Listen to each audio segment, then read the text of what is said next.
દર્શક મિત્રો, સ્માર્ટફોન એવી જરૂરિયાતની ચીજ વસ્તુ બની ગઈ છે કે દરેકની પાસે હોવી ખૂબ જરૂરી છે. હવે જો તમને એવું પૂછવામાં આવે કે સ્માર્ટફોનમાં કયો ફોન સૌથી વધારે સારો છે, તમે તરત જ જવાબ આપી શકશો, ગૂગલ કરી શકશો. પરંતુ શું તમને ખબર છે કે એવા સ્માર્ટફોનની પણ ગણતરી થાય છે જે એકદમ બેકારની શ્રેણીમાં આવતા હોય છે? નમસ્કાર દર્શક મિત્રો, ખબર છે .com ઉપરથી હું દ્રષ્ટિ આપ સૌનું સ્વાગત કરું છું. દર્શક મિત્રો, સ્માર્ટફોન એવી જરૂરિયાતની ચીજ વસ્તુ બની ગઈ છે કે દરેકની પાસે હોવી ખૂબ જરૂરી છે. હવે જો તમને એવું પૂછવામાં આવે કે સ્માર્ટફોનમાં કયો ફોન સૌથી વધારે સારો છે, તમે તરત જ જવાબ આપી શકશો, ગૂગલ કરી શકશો.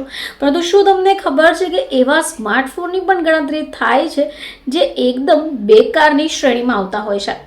તો ચાલો જાણીએ કે આવા કયા ફોન્સ છે અને શું એકાદ તમારી પાસે તો નથી ને? તો વર્ષ 2024ની અંદર ઘણી બધી બ્રાન્ડ્સે પોતાના સ્માર્ટફોનને બજારની અંદર લોન્ચ કર્યા.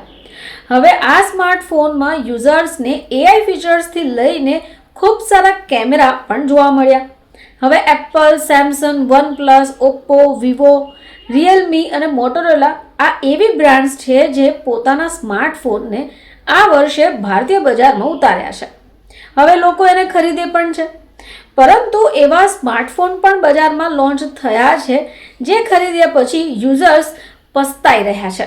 તો ચાલો વાત કરીએ કે એ કયા ફોન છે. તો દર્શક મિત્રો, આપણે વાત કરીશું મોટોરોલા એજ 50 પ્રોની. તો આની ડિસ્પ્લે, રેટિંગ, રિફ્રેશ રેટ વાળા પ્રીમિયમ ડિસ્પ્લે ફીચર એવા ઘણા ખૂબ જોરદાર ફીચર્સ આવે છે અને સાથે મોટોરોલાના આ મિડ બજેટને ફોન ખરીદ્યા પછી યુઝર્સ ખૂબ ચિંતામાં દેખાઈ રહ્યા છે. ઘણા યુઝર્સે ફોનમાં આવવાવાળી મુશ્કેલીઓને સોશિયલ મીડિયા પ્લેટફોર્મ પર પોસ્ટ કર્યું છે. હવે મોટોરોલાના આ સ્માર્ટફોન ઓન પેપર પર એક ખૂબ શક્તિશાળી સ્માર્ટફોનને બતાવે છે, પરંતુ જ્યારે એક્સપિરિયન્સની વાત કરીએ તો કંઈક અલગ જ હોય છે. ચાલો વાત કરીએ અન્ય ફોનની. Samsung Galaxy S24 FE. તો સેમસંગ ફ્લેગશિપ S24 સૌથી વધારે latest smartphone Galaxy S24 FE ને લઈને પણ ઘણા બધા લોકોએ પોસ્ટને કર્યું છે. હવે 54,999 રૂપિયામાં લોન્ચ થયેલો આ સ્માર્ટફોનને ખરીદીને યુઝર્સ પોતાનું માથું ફટકારી રહ્યા છે. પહેલીવાર સેમસંગે પોતાના ફેન એડિશન સ્માર્ટફોનને પ્રોસેસરના સ્ટેન્ડર્ડ વર્ઝનની જો સરખામણી કરીએ તો એને ડાઉનગ્રેડ કર્યું છે. હવે યુઝર્સ આના ડિઝાઇન અને મોટા બેઝલને લઈને પણ ઘણા પ્રશ્નો ઉઠાવી રહ્યા છે. સાથે સાથે ફોનની બેટરીને લઈને પણ યુઝર્સ નારાજ થઈ રહ્યા છે.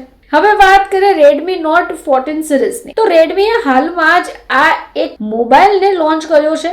આ કંપની નોટ સિરીઝની કિંમત વધારી દીધી છે. હવે રેડમીની આ સિરીઝ પોતાના બજેટ પ્રોસેસિંગને લઈને એક દશકથી યુઝર્સની વચ્ચે લોકપ્રિય રહી છે. હવે નઈ સિરીઝ યુઝર્સ જે લોકોની લાગણીઓ હતી એની ઉપર ખરું નહીં ઉતરી શક્યું. જો કિંમતની વાત કરીએ તો ફોનની સ્ટોરેજની ટેકનોલોજી જે છે તે જૂની છે. હવે જૂના એન્ડ્રોઇડ વર્ઝનની સાથે એને લોન્ચ કરાયું છે. હવે આ સિવાય આ જે ફોન છે એના પરફોર્મન્સને લઈને પણ ઘણા યુઝર્સે પ્રશ્નો ઉઠાવી દીધા છે.